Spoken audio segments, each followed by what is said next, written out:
Please give a warm welcome to Emma Carey. Emma is the chief reporter at With Intelligence. Dick Pfister is the CEO and founder of AlphaCore Wealth Advisory, and Bob Elliott is the CEO and founder of Unlimited Funds. Let's hear it for the people. Thank you so much for joining us today and for being so enthusiastic considering it's a Sunday.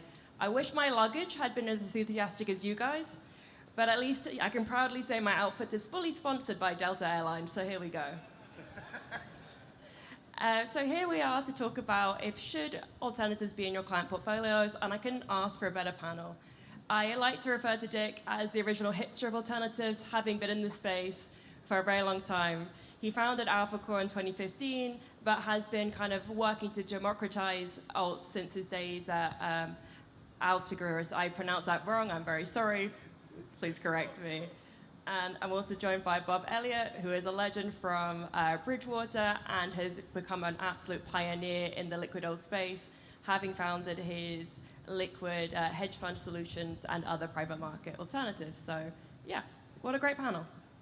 And yeah, to start with, guys, I would just love to, ask you the question of the day. What is the place for alternatives in client portfolios, and why is this the right time for clients to have alternatives? I think from my perspective, most advisors and most client portfolios and really most investors, they're predominantly long-only investors. And so when you start to think about what are the sort of thing, and they're long-only, and I should say they're predominantly concentrated in public markets. And so when you think about what is an alternative, it really is something that is either not necessarily long-only, strategies that can go long and short and provide that diversification to a portfolio, or they're giving access to assets that wouldn't otherwise be available easily in the public markets. And so when advisors are starting to think about how do you mix in alternatives, it's really about where do you see the opportunity to get maybe a higher risk-adjusted return or improve the diversification in a portfolio. And that's really the sort of the two paths that when you're thinking about an alt in a portfolio. I would definitely second that and agree. As Emma said, I've been in this space or allocating to the world of alternatives for about 30 years now. And I feel like I've been saying this for probably the last 2 decades. I think that we're at a place where you won't be calling it alternatives versus traditional. It'll just be your asset allocation. And the way we look at that is what type of risk factors do you want your clients exposed to? So instead of saying traditional and alts, you might say correlated and non-correlated, liquid and illiquid. And that's how you define the space of asset classes. And so the world of alternatives to me needs to be, I'll call it just unpacked a little bit in how you define them. This is what was just mentioned, is that you have alternative asset classes, and those are things like private equity, private credit, private real estate, venture capital, long-only alternative classes, typically in a less liquid wrapper. And then you have alternative strategies, and those are more hedging in nature. And those might be long-short, macro, arbitrage strategies, multi-strat. And that's how you define it. And then you look at your clients and say, okay, what kind of diversification do you need amongst those different risk factors that could be put in a portfolio? So I'll start with you, Dick, for this question, but it's one for two of you, the both of you. I guess, despite the fact that you're saying there's so many more alternatives now, and they're a lot more accessible than they used to be, and there's a different way of framing it before, is there still any type of client for which alternatives is kind of out of their grasp? And if you believe that's a misconception, how would you advise wealth managers to kind of address that with their clients? Sure, I guess I'll start. I think there are all different client types and net worths where alternatives still might not be appropriate. And that might even be a $20 million liquid family if they don't understand the attributes of what they're allocating to. So we do have clients, so AlphaCore is about a $7 billion full service wealth advisor, and we look at all asset classes. And in some cases, a family will come to us and say, I want 100% daily liquidity, only yielding investments, and I don't want to take any sort of illiquidity risk whatsoever. And in some cases like that, well, then they're not appropriate for alternatives. Now, if somebody says to us, well, I want complete diversification, I want a higher risk-adjusted return, and I have a certain portion of my portfolio that I don't necessarily need 24-hour daily liquidity on. I would say that type of client is appropriate for all sorts of alternative strategies and classes. So from our perspective, when we look at the world of asset allocation, we're allocating anywhere between 10 and 40% of a client's portfolio to alternatives, and that's all the way down to the non-accredited investor. Yeah, from my perspective, sitting in the advisor's shoes, it's really about making sure that you have a really good, rich understanding of the nature of the assets that you're bringing your clients into, and the types of exposures, when those assets are likely to perform well, when they're likely to perform not nearly as well, and make sure that the client is really educated about it. And so you have to think about both the client's needs, but also their level of sophistication to make sure that they have a good understanding of what they're getting into. Because the absolute worst thing that can happen, particularly with these alternative type assets, is there's a mismatch between the client's understanding or the advisor's understanding of, say, the liquidity, or say when the strategy should do well or poorly, and what they ultimately experience. That's really when you breed distrust. So it's very important. You have to start off by having really that rich understanding. And issuers are happy to go through, extensive conversations to get into what are the natures of the strategies. Or if they're not willing to do that, then they're probably not the right sort of folks you want to be working with. You want to find those folks who are issuing alternatives, who really see education about the strategies or about the assets as a core piece of what they're doing, and giving realistic expectations about what they'll bring. Bob, I'm glad you mentioned about illiquidity and the kind of how these different structures can affect clients, because I think liquidity is one of those biggest hiccups that people have when investing in alternative asset classes. And I would just love to if we could focus on perhaps general risks involved in alternative investing, how you manage them for the private wealth space, and perhaps where they're valid and where perhaps they've been overblown with time. Yeah, I think liquidity has become a real focus. I have the opportunity to talk to a wide range of advisors, but also talk to a lot of institutional investors.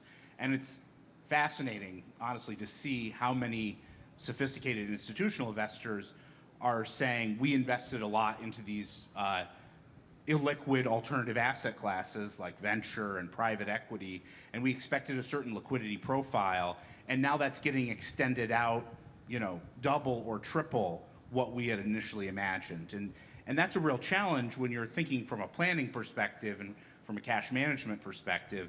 And these are incredibly sophisticated investors who are facing this challenge. And so one of the things when it comes to the liquidity point is, if you start to move into more illiquid products, more illiquid alternative asset classes, it's really important that you be particularly conservative when you're thinking about what the liquidity profile looks like, because even those structures or those funds that may promise a quarterly liquidity, or maybe offer to some investors a quarterly liquidity option, if all the investors are looking for that at the same time and the assets underneath are illiquid, they simply can't provide the liquidity that is at least being talked about. And so I find liquidity to be probably the biggest mismatch between what people have in their heads and what they expect, and what can often be realized over time. What about you, Dick, in your experience?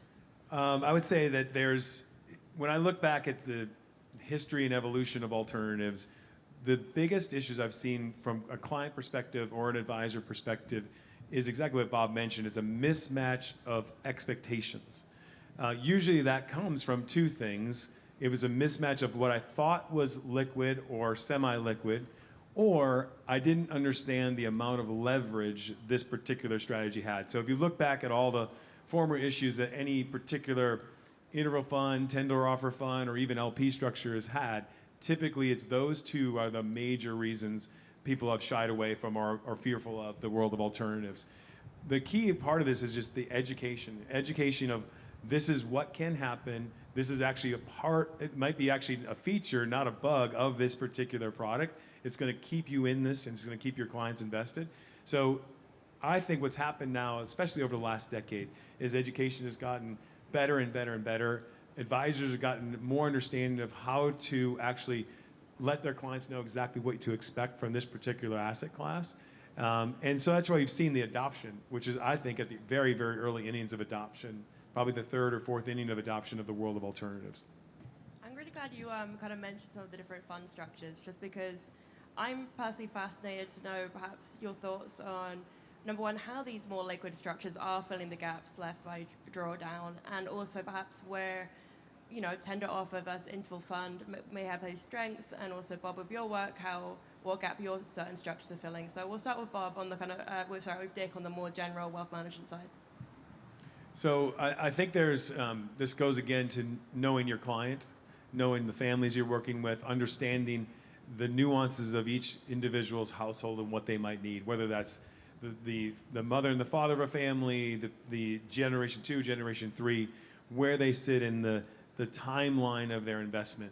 So the great news about what's gone on in the evolution or of the democratization of alternatives is you do have structures now that are more evergreen in nature, which will allow an advisor to run their practice much more efficiently from a capital outlay perspective.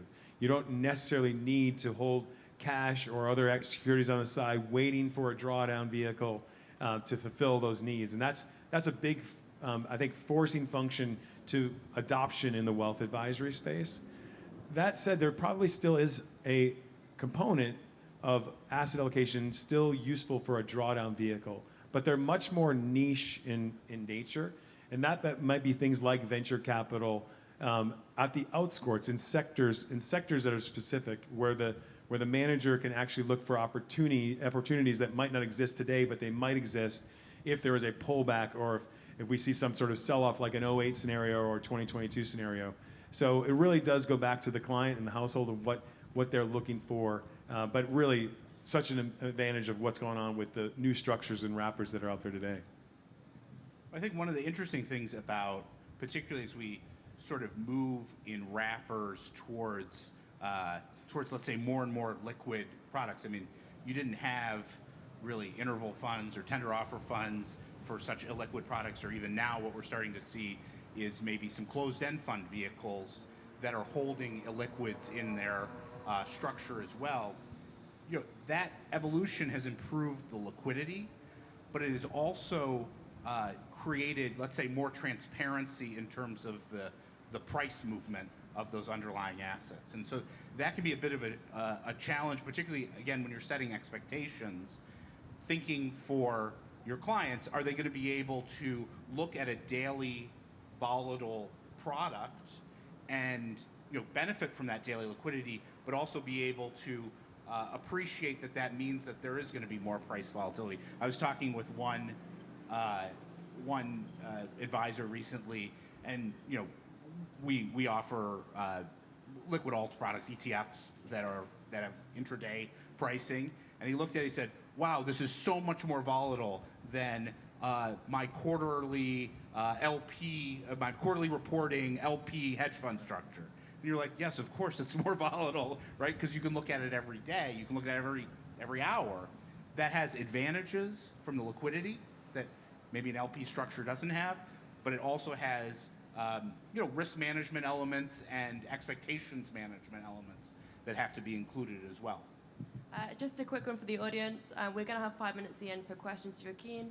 We can keep chatting forever, but if you have anything you're dying to ask, please go ahead and use the app. And one thing I want to follow up on, Dick, as well, is in your kind of capacity as a wealth manager, when it comes to picking between the different evergreen structures, for example, tender offer versus interval fund, do you think there are some that are better for certain asset classes than others? For example, obviously with tender offer, you do have the opportunity for gating. I'm just curious to know what your thoughts are and how you kind of navigate those thoughts. Sure.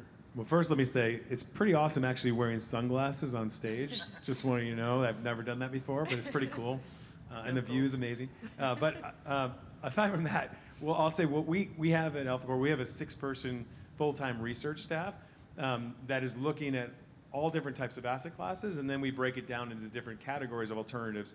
In the world of interval funds or tender offer funds, it seems like there's a new one being launched at least once a month or every couple times a month. So you really have to be tracking all of them.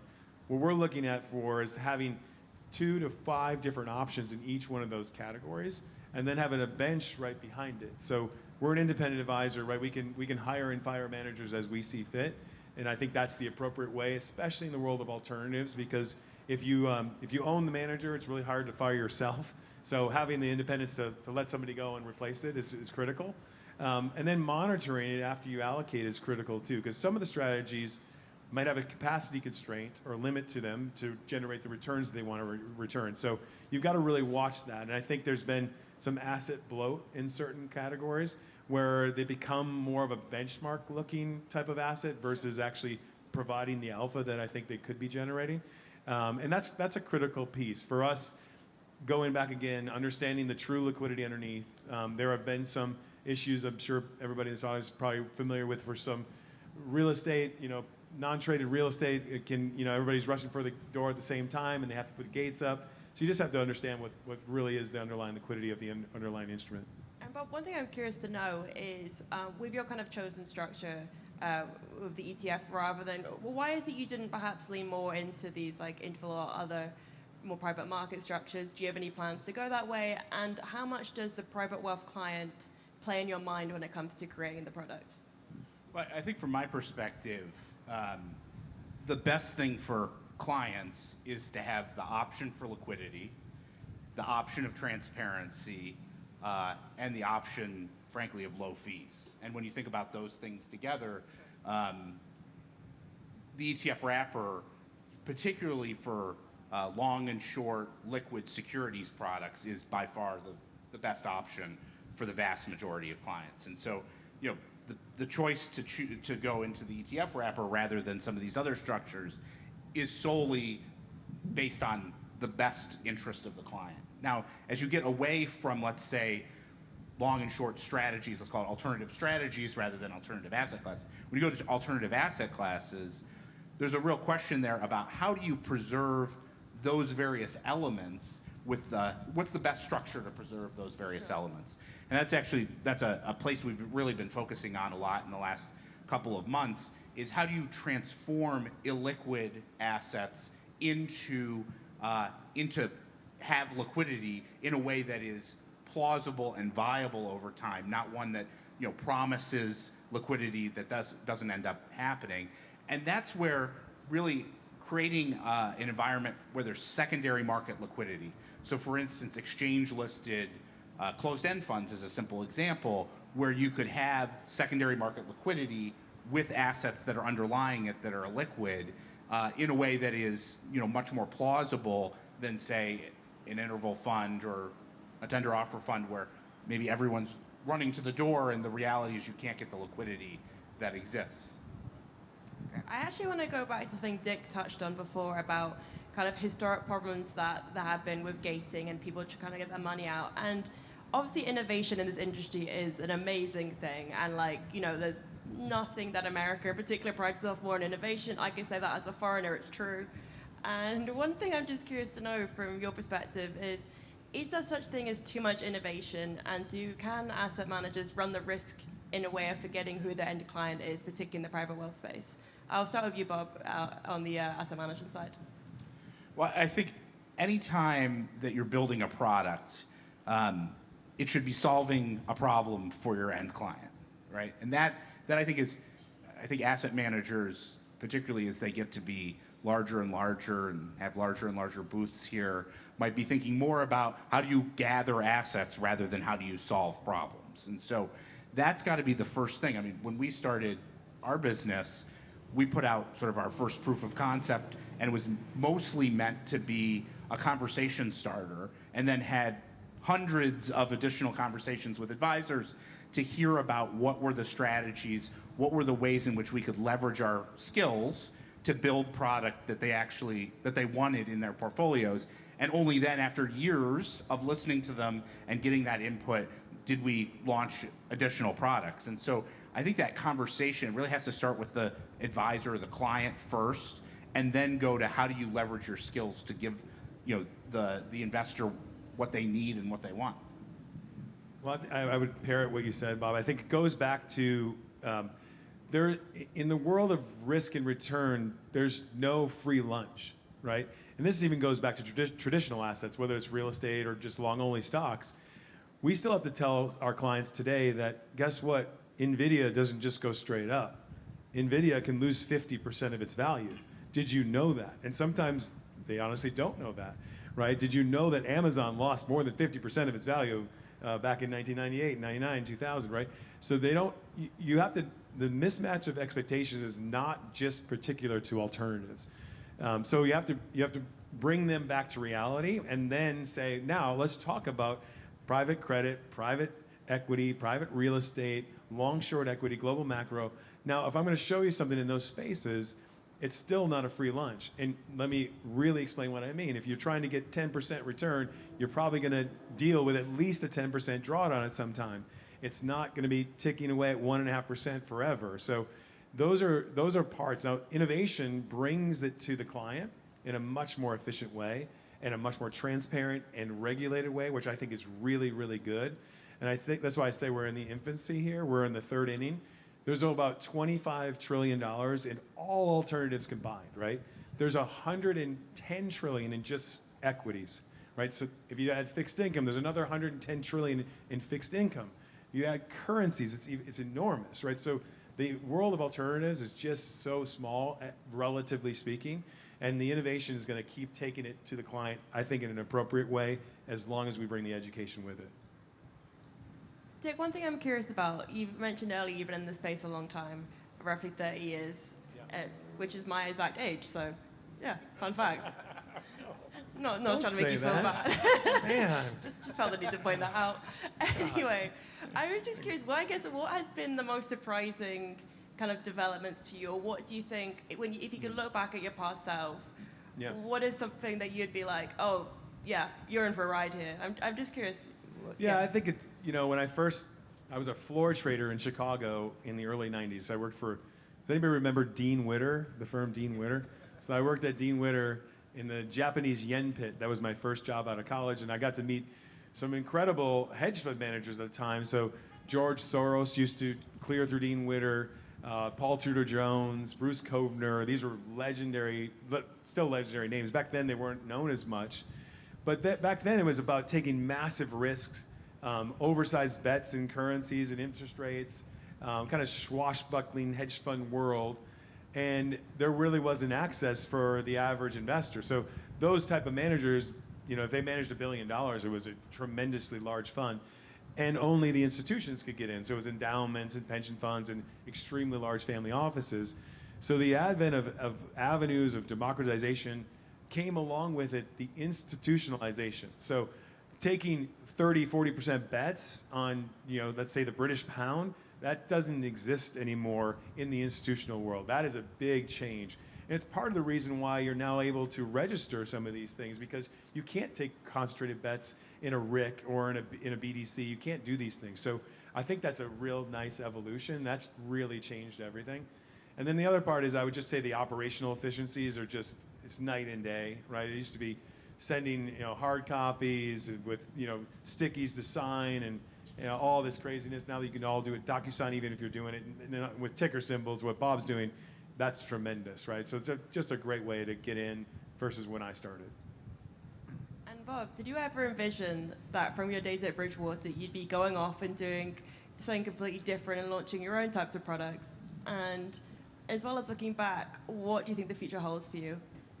Well, I think the story that you were talking about how 20 or 30 years ago, not quite as experienced in the industry as you are, but when I started, a big hedge fund had a few $1 billion, yes, right? But still only really accessed by big institutional allocators. And so I think what we've seen in terms of an arc has been this transition from exclusivity and, to be frank, very high fee, to much more democratization and lower fees for the vast majority of investors. And so I think if you're standing 20 or 30 years ago, or when I started at Bridgewater many years ago, it would have surprised me to think that you could bring, say, hedge fund strategies in that ETF wrapper, or venture capital investment in a liquid closed-end fund asset, and that's been a heck of a transition. It's been good. The only risk, the main risk, is that mismatch of expectations. And let's not forget, maybe it ties to some of these questions we might have, which is whether the fees are justifying themselves. Because the big transition we need here is not just that that advisors and everyday investors have more access, right? They need more access at lower fees, right? Not more access at high fees. And so that's probably, if I had to say there's one area that has yet to fully transition well, it's a lot of those products are still very high fee relative to what they could be. Thank you so much. We actually do have a question from the audience, which I'll read out to you now. So, you'll forgive advisors for being skeptical of the incentives in this proliferation of private alts at the retail level. Who can a small independent advisor trust in the space to deliver value to their clients? And whoever wants to answer that first? I guess the question is more about, is there just a kind of a asset grab, fee grab in this world of alternatives? And this is to Bob's point. I think the more competition in this space, the better it's going to be for the clients. And there has been a dramatic decrease in fees for these types of strategies over the past 10, 20 years, and it continues to go that way. If you think about long-only ETFs, let's say SPY or GLD, it's been a race to compress fees, right? You can get 3 basis points, 5 basis points to get access. We're not there yet in alternatives, but it is definitely becoming much more competitive, and you see that across the board. I don't care if it's the biggest names like a Blackstone, a Stepstone, a Cliffwater, fees are getting compressed because more competition brings that.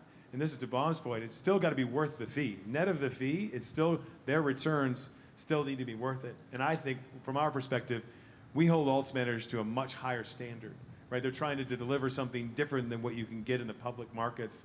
So their fees better be worth it. Sure. Bob, do you have any thoughts on that? Well, I think the question for a typical advisor on this is are the products solving a problem, or are they solving a problem you have for your client or your clients have in terms of creating a better portfolio, a more diversified portfolio, frankly, a more resilient portfolio during environments that are not just stocks going up. Those are the sorts of folks you want to be working with and looking. Those are the sort of products you want to be turning your attention to. If it's another wholesaler knocking on the door trying to sell the 15th private credit fund that looks the same as all the other ones, you must have to deal with this all day long. That's probably not who you want to be working with, right? Because they have got a book and they're just pushing their book. So it's about those issuers who are solving problems and partnering with advisors to think about how to build more robust portfolios. So we have 42 seconds left. And in response to that question, I'd be curious, what are some educational resources you'd recommend for anyone trying to enter the space that perhaps they may have not thought of to use? I mean, I think there's quite a few resources out there. We have the Alpha Core Insights we publish. There are tremendous podcasts now that are available. The Compound is here. I don't know if anybody saw that. It's a great podcast to listen to. CityWire also has a great podcast to listen to about this. So there's a lot of materials now available. I think that's Blackstone University is actually excellent for education. That's just so much, right? It's really great to see, considering where I came from and where it is today. Yeah, I mean, I think the access that advisors have to institutional quality insights that you're describing is, totally different than it was 20 years ago, certainly when I started in the industry. The thing I'd say is, if you're looking at a product and you have questions about it, just ask, right? Like, good partners will be happy to spend the time bringing you up the curve on what's in the product, what are the strengths, the weaknesses, the things to watch out for, the realistic expectations. And so reach out. And people are, and particularly in the alts ETF space, people are very, very happy to jump on the phone and talk through it. So just ask. Thank you very much for joining me. We're out of time, and thank you all for listening.